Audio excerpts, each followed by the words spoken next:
lesson 5 practice, you are going to need a scientific calculator. If you do not have a scientific calculator, you can use the Desmos scientific calculator.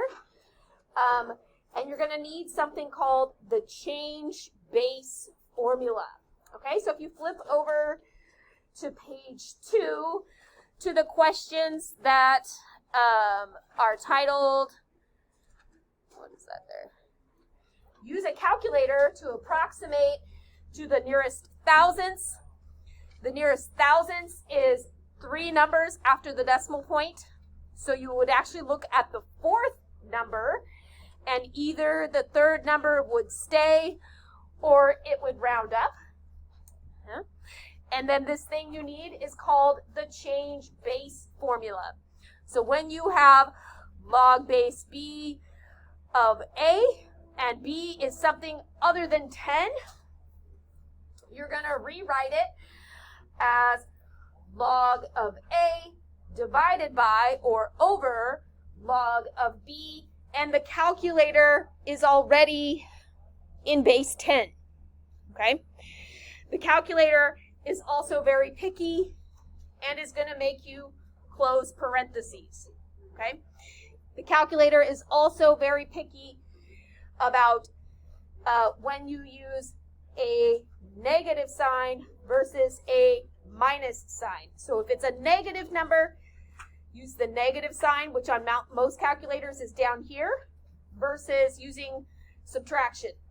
Okay? So for problem 17, let me turn the calculator on.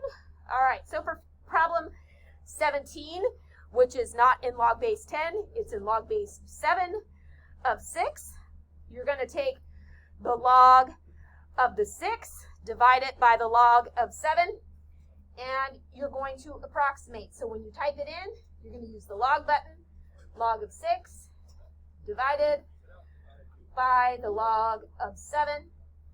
Hit the equal sign. You're going to look for the first 3 numbers after the decimal, which is 0.920. And then you look to the 4th number, which is the 7. So that 0 is not going to stay a 0. It's going to round up to a 1. So you're going to round it up to 0.921. Okay? Some of these may be undefined. For example, number 19. It is the natural log of negative 6.4. When you type that in, it's going to give you an error. So it's undefined. The rest should be self-explanatory, but if you need help with any of them, let me know when I come around to your groups and I will help you with it.